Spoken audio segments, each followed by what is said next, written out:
Seruput kopi dulu, Lur.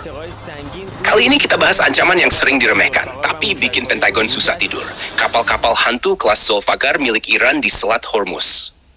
Kalau dengar kata kapal perang, yang kebayang biasanya kapal induk raksasa, destroyer gede, atau kapal penjelajah penuh radar.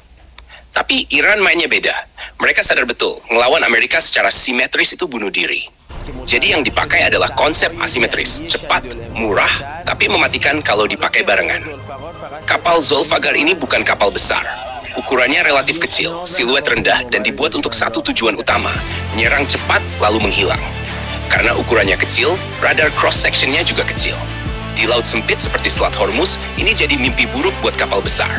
Yang bikin Zolfaghar berbahaya bukan satu kapal, tapi jumlah dan cara mainnya. Iran tidak pernah berpikir satu Zolfaghar bisa menenggelamkan kapal induk sendirian. Yang mereka pikirkan adalah puluhan kapal kecil datang dari berbagai arah, kecepatan, jarak dekat, lalu melepas salvo rudal secara bersamaan. Di titik ini, konsep swarm attack benar-benar hidup. Kapal induk Amerika memang dilindungi sistem pertahanan berlapis, mulai dari radar jarak jauh, pesawat peringatan dini, hingga rudal pencegat dan CIOS. Tapi semua sistem itu punya batas. Radar bisa kewalahan, interceptor bisa habis, dan CIOS cuma efektif di jarak sangat dekat. Zolfaghar dipersenjatai rudal anti kapal jarak menengah dengan profil terbang rendah di fase terminal. Rudal seperti ini dirancang untuk menghindari radar kapal besar, terutama di lingkungan laut sempit yang penuh clutter. Gelombang laut, kapal sipil, dan pantulan daratan bikin layar radar makin ramai. Selat Hormuz sendiri adalah medan ideal buat Iran. Lebarnya sempit, lalu lintas padat, dan penuh kapal tanker. Kapal induk AS tidak bisa bermanuver sebebas di samudra terbuka. Ruang geraknya terbatas, kecepatan harus dijaga, dan setiap manuver besar punya konsekuensi navigasi. Di skenario terburuk, analis militer sering menggambarkan kondisi tertentu di mana kapal induk bisa benar-benar terancam.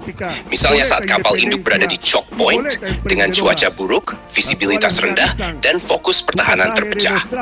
Di saat seperti itu, salvo rudal terkoordinasi dari berbagai arah bisa menembus pertahanan.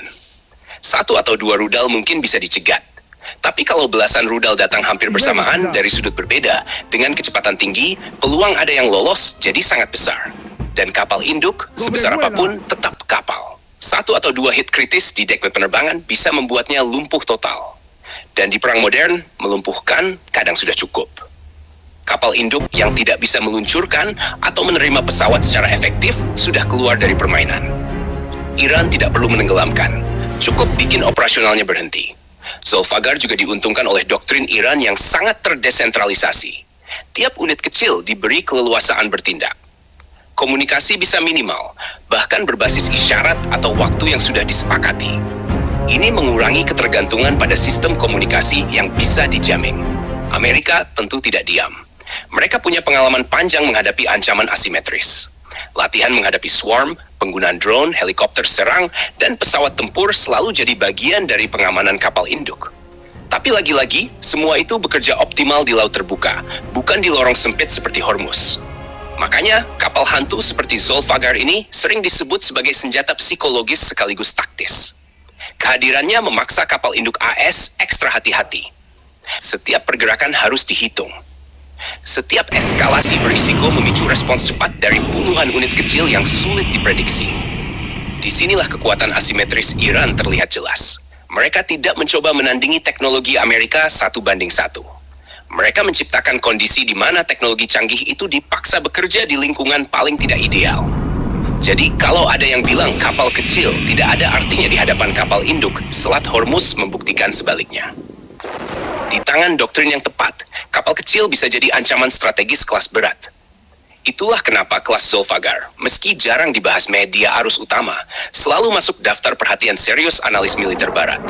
Bukan karena satu kapal, tapi karena apa yang bisa mereka lakukan bersama-sama. Jangan lupa subscribe, like, dan komen di bawah sambil ngopi.